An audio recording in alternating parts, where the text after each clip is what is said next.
ఈ రోజు కోల్కతాలో జరగనున్న Rajasthan Royals versus Kolkata night riders match చాలా ఇంట్రెస్టింగ్ గా ఉంది. Table toppers versus table bottom మధ్యలో జరుగుతున్న ఈ మ్యాచ్ ఎంతో ఇంట్రెస్టింగ్ గా ఉంది. అండ్ ఈ సీజన్ లో కేకేఆర్ కి ఒక స్ట్రాంగ్ ఓపెనింగ్ అనేది దొరకలేదు. వీళ్ళు మల్టిపుల్ ఆప్షన్స్ ని ట్రై చేశారు.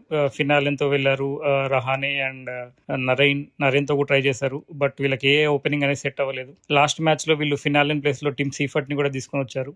తను కూడా అంత మంచి ఓపెనింగ్ ఏమి ఇవ్వలేదు. సో వీళ్ళకి ఓపెనింగ్ లోనే పార్ట్నర్షిప్ అనేది వీళ్ళకి సెట్ అవ్వట్లేదు. అండ్ అంగ్రీష్ రఘువంశీ మిడిల్ ఆర్డర్ లో తను కన్సిస్టెన్సీగా ఆడుతున్నా తనకి అదర్ ఎండ్ లో ఒక మంచి సపోర్ట్ అనేది దొరకట్లేదు. అండ్ దీనివల్ల వికెట్స్ అనేది ఎర్లీగా పడిపోతున్నాయి. అండ్ రింకు సింగ్ ఈ సీజన్ లో నాట్ ఈవెన్ సింగిల్ మ్యాచ్ కూడా తను పర్ఫామ్ చేయలేదు. తన మార్క్ పర్ఫార్మెన్స్ చేయకపోవడం వల్ల కేకేఆర్ కి మంచి ఫినిషింగ్ అనేది రావట్లేదు. అండ్ మిడిల్ ఆర్డర్ లో కూడా మంచి సపోర్ట్ లేకపోవడంతో వీళ్ళు బ్యాటింగ్ లో చాలా టఫ్ అయిపోతుంది కేకేఆర్ కి. అండ్ క్యామరూన్ గ్రీన్ తినని 25 crores పెట్టి తీసుకున్నారు. ఫస్ట్ ఫ్యూ ఇన్నింగ్స్ లో ఇతనితో బౌలింగే వేయించలేదు due to Australian management rules ప్రకారం. బట్ లాస్ట్ సీజన్ లో లాస్ట్ మ్యాచ్ లో తను 79 runs తో మంచి ఫామ్ లోకి వచ్చాడు. బట్ ఈ మ్యాచ్ లో కూడా తను ఖచ్చితంగా మంచి పర్ఫామ్ చేసి రాజస్థాన్ రాయల్స్ బౌలర్ ని మంచిగా ఎదుర్కోవాలి. అండ్ రోమన్ పోవెల్ ఈ సీజన్ లో కేకేఆర్ కి ఒక మంచి ఫినిషింగ్ ఇస్తారని చెప్పొచ్చు. అన్ని మ్యాచెస్ లో కూడా తను ఆడిన అన్ని ఇన్నింగ్స్ లో కేకేఆర్ కి కావాల్సిన ఫినిషింగ్ రన్స్ ఏవైతే 20-30 runs ఉన్నాయో అది పోవెల్ మంచి ఫినిషింగ్ ఇచ్చాడు. సో వీళ్ళందరూ కలిసి ఒక టాప్ బ్యాటింగ్ ఆర్డర్ పర్ఫామ్ చేస్తేనే ఈ రోజు కేకేఆర్ కి మంచి స్కోర్ వస్తుంది. వీళ్ళు ఖచ్చితంగా 200+ స్కోర్ చేయాలి కేకేఆర్ ఈడెన్ గార్డెన్స్ లో. ఈ రోజు పిచ్ కూడా మంచి డ్రైవ్ ఉంటుంది. అండ్ వీళ్ళిద్దరూ కలిసి మంచి స్ట్రాంగ్ ఓపెనింగ్ వస్తే మిడిల్ ఓవర్స్ లో స్కోర్ ని రొటేట్ చేయొచ్చు అండ్ మంచి ఫినిషింగ్ ఇవ్వచ్చు. అండ్ వీళ్ళ బౌలింగ్ లో కూడా సునీల్ నరేన్, వరుణ్ చక్రవర్తి సీజన్ లో లాస్ట్ మ్యాచ్ లోనే తన ఫస్ట్ వికెట్ తీసుకున్నాడు. ఫస్ట్ వికెట్ కి తనకి 5 matches పట్టింది. And Sunil Narine as usual గా మంచి ఎకానమీతో బౌలింగ్ చేస్తున్నా గానీ అదర్ ఎండ్ రిమైనింగ్ బౌలర్స్ అందరూ రన్స్ ఇస్తున్నారు. కార్తిక్ త్యాగి, వైభవ్ అరోరా వీళ్ళందరూ రన్స్ ఇవ్వడంతో ఎంత స్కోర్ ఉన్నా కూడా వాళ్ళు డిఫెండ్ చేసుకోలేకపోతున్నారు. సో ఈ రోజు వీళ్ళు ఖచ్చితంగా ఒక మంచి స్కోర్ చేయాలి. ఈ రోజు మ్యాచ్ లో వీళ్ళు ప్లే ఆఫ్ రేస్ లో ఉండాలి అంటే వీళ్ళు ఇక మీద ఆడే అన్ని మ్యాచెస్ గెలవాలి. అండ్ ఖచ్చితంగా strongest performance, the best performance KKR కి ఏదైతుందో అది ఈ రోజు వీళ్ళు ఇవ్వాలి. ఖచ్చితంగా ఇచ్చి కంబ్యాక్ ఇవ్వాలి.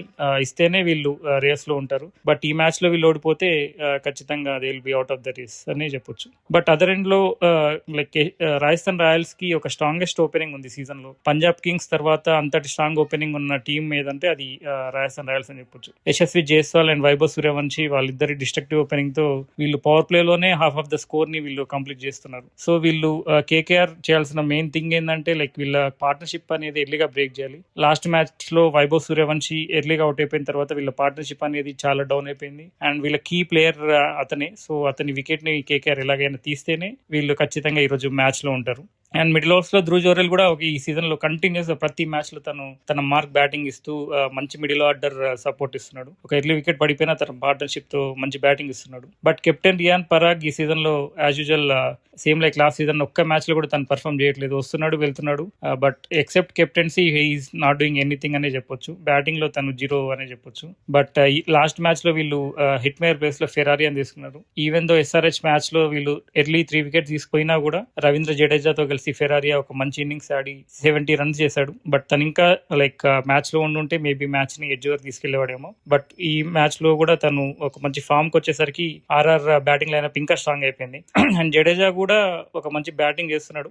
సో వీళ్ళకి బ్యాటింగ్ ఆర్డర్ లో చాలా స్ట్రాంగెస్ట్ బ్యాటింగ్ లైనప్ ఉంది. బట్ అండ్ బౌలింగ్ లో కూడా వీళ్ళకి చెప్పాలంటే వీళ్ళు ఎర్లీగా వికెట్ తీసుకున్నారు. ప్రతి మ్యాచ్ లో ఈ సీజన్ లో జోఫ్రా ఆర్చర్ ఎక్స్ట్రాడినరీగా పర్ఫామ్ చేస్తున్నారు. Jofra Archer, burger, Ravi Bishnoi and వీళ్ళ స్పిన్ బౌలింగ్ కూడా చాలా ఎక్స్ట్రాడినరీగా ఉంది. Jofra Archer first power play లోనే ప్రతి మ్యాచ్ లో తను 2 wickets or 1 wicket తీసుకుంటున్నాడు. అండ్ అదర్ ఎండ్ లో బర్గర్ కూడా మంచి వికెట్ తీసుకుంటున్నాడు. అండ్ వీళ్ళకి మిడిల్ ఓవర్స్ లో సందీప్ శర్మ లాంటి extraordinary slow medium pacer bowler ఉన్నాడు. తను కూడా కన్సిక్యూటివ్ వికెట్ తీసుకుంటున్నాడు. అండ్ ఈ సీజన్ లో వీళ్ళకి బెస్ట్ బౌలర్ ఎవరంటే రవి బిష్నోయ్ అని చెప్పొచ్చు. తను పర్పుల్ క్యాప్ రేస్ లో ఉన్నాడు టాప్ 10 wickets 9 wickets తో. సో ఈ సీజన్ లో వీళ్ళకి మంచి బౌలింగ్ లైనప్ అండ్ మంచి బ్యాటింగ్ లైనప్ కూడా ఉంది. సో కేకేఆర్ గెలవాలంటే ఖచ్చితంగా వీళ్ళ స్ట్రాంగెస్ట్ బ్యాటింగ్ లైనప్ ని వాళ్ళు బౌలింగ్ తో బ్రేక్ చేయాలి. ఐ హోప్ నాకు తెలిసి ఈ రోజు కేకేఆర్ టీమ్ లో ఏం చేంజెస్ చేయరని అనుకుంటున్నాను. So they are going with the same 11. But వీళ్ళకి ఒక స్ట్రాంగెస్ట్ ఓపెనింగ్ రావాలి అండ్ మిడిల్ ఆర్డర్ సపోర్ట్ వస్తే ఒక మంచి స్కోర్ వస్తే వీళ్ళని డిఫెండ్ చేసుకోవడానికి ఛాన్స్ ఉంటుంది. And Rajasthan Royals early wickets ని వీళ్ళు తీసుకోవాలి. సో తీసుకుంటేనే వీళ్ళు